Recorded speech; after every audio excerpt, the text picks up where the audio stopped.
Guido Agostinelli. ¿De qué vamos a hablar con usted?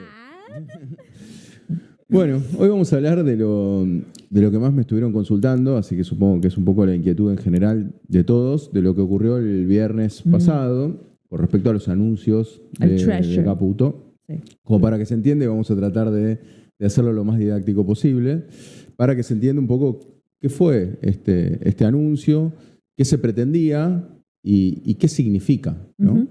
Entonces, bueno, para graficar, básicamente, para que entendamos, vamos a hacer de cuenta que el Estado soy yo, a lo Luis XIV, ¿no? El Estado soy yo. Exacto. L'État, c'est moi. Y entonces lo que tenemos es, por un lado, tenemos al Banco Central y por el otro lado tenemos al Tesoro. ¿Tá? El Banco Central, ¿qué tiene? Vamos a graficarlo con un billete, como para que se entienda. Dale, profe. Ahí vamos. ¿De 2.000 pesitos. 2.000 pesos. 2.000 Muy pesitos. bien. Entonces, lo que hace el Banco Central es tener esta deuda con los bancos comerciales. Que justamente esta deuda, que son los pases que muchos debemos escuchar, que son los que genera el gobierno mismo, que a su vez de eso también hay información ahí falsa, sobre todo porque veo mucho que está en contra de mi ley diciendo, che, está emitiendo más. No está emitiendo más, está emitiendo al ritmo del 100% cuando la inflación está casi en 300.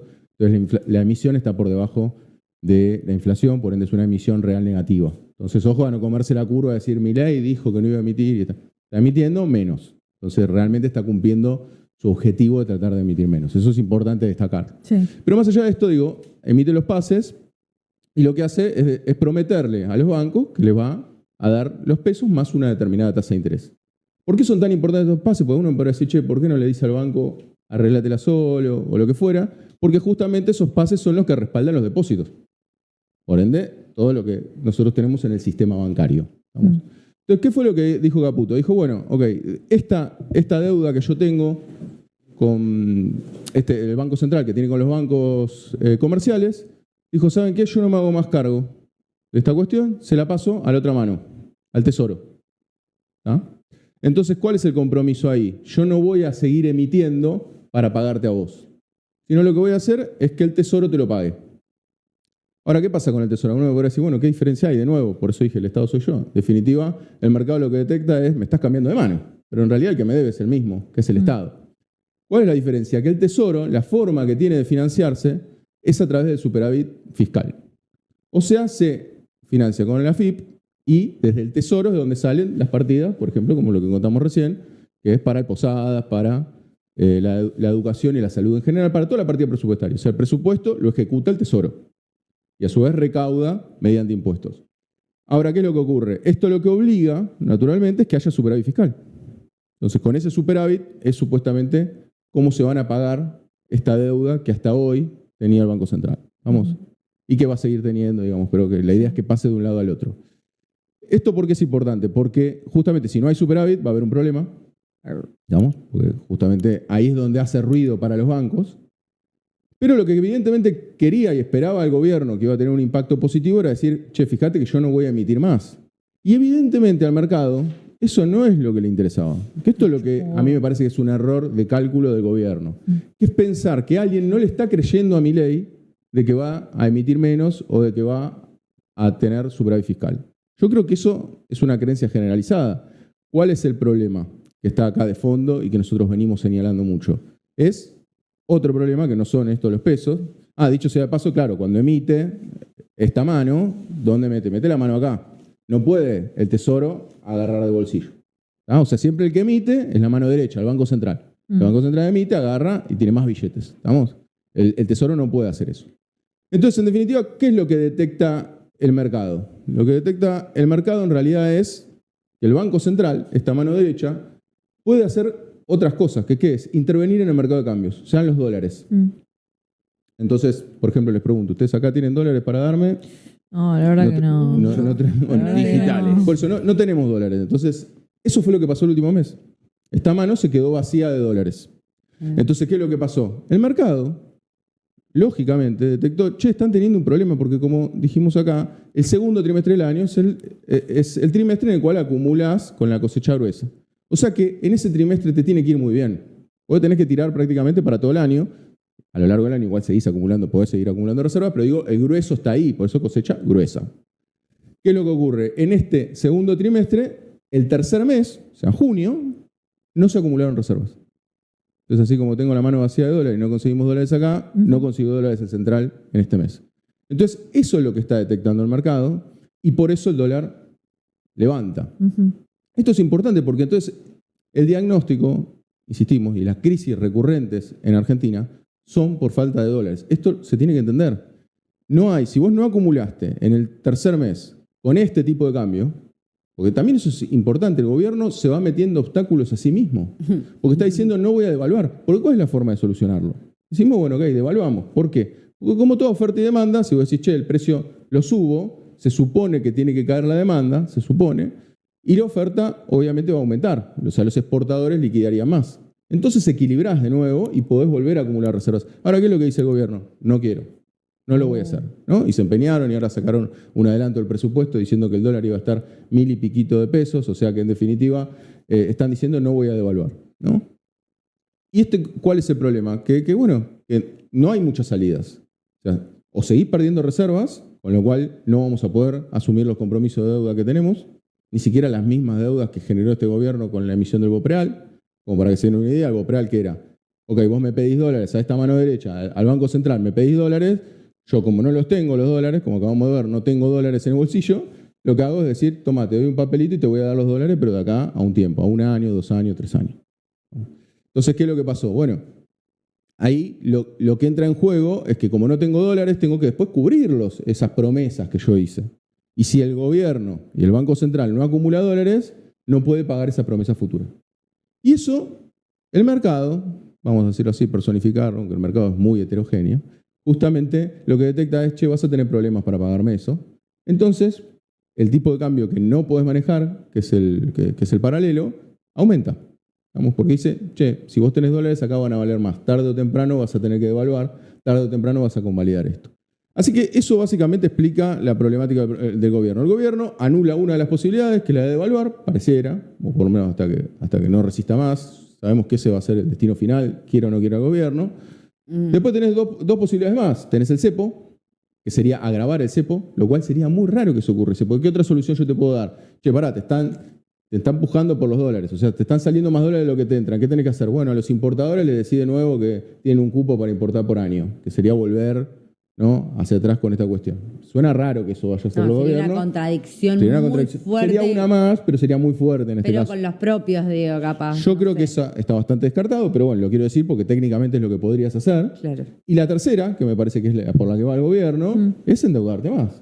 Entonces, no, o sea, le pedimos más al FMI y no nos alcanza con ser el mayor deudor del FMI, sino que encima le pedimos más, cuando Caputo había dicho que él no era un endeudador serial, que no venía acá a endeudarnos, dijo, no me tengan miedo por hacer eso. Bueno, en definitiva, parece que es la única salida que tiene. No hay otra alternativa. O sea, si no, va a seguir perdiendo reservas y no va a poder honrar sus deudas. Entonces, no hay otra salida mágica. Obviamente, en el ingreso de dólares se puede pasar que con el RIGI entren esos dólares que se necesitan, ¿no? Más allá de que después podamos valorar que sea un regalar los recursos a cambio de dólares, pero en definitiva sería un ingreso de dólares. ¿Vamos? Y ese ingreso de dólares podría ayudar a que no tengan que hacer una devaluación tan brusca. No sé si quedó muy claro el panorama. Sobre todo las... No, con el chat no. Con el chat no. No, se entendió. Bueno. No, yo lo entendí. Sos el Estado, a mí me gustó eso. Me quedó clarísimo que el Estado sos vos. El Estado. Bueno, y otro dato que me parece interesante, si se entendió esto, es que me imagino que la pregunta de todos en sus casas, o de muchos, o de ustedes, será, ¿cuánto va a estar el dólar? ¿Compramos ¿No? dólares? La pregunta de todos, ¿no? Siempre. ¿Cuánto va a estar el dólar? Yo te digo, ¿cuándo? No, ¿cuánto? No, pero ¿para cuándo? Porque te digo, ¿para diciembre me preguntás? Sí, O por para ejemplo. Vamos. 1.500. O en un año. ¿En un año? En un año. Si todo sigue así, no hay una catástrofe en el medio, en un año, 1.988 pesos. Bien, te voy a tirar una sorpresa. Yo, como soy de la escuela de Milei, que hago las cuentas con Milei, te voy a decir cuánto va a estar el dólar en un año. Guarden el clip. Guárdelo, porque es así. Va a estar 11.000 millones de pesos. No, ¿No yo me me creen? bajo. No me creen, pero ¿saben por qué? ¿Saben la cuenta que hice? No, pero lo quiero explicar. A ver. El dólar blue, porque estamos hablando del dólar blue, ¿no? El dólar blue estaba preguntando. Sí. El dólar blue subió este lunes de 1365 o 1345, ahora no me acuerdo, Sí. a 1405. Ok. Subió un 4,4%. Sí. Si nosotros, como hizo Milei con la inflación, del 17.000%, claro.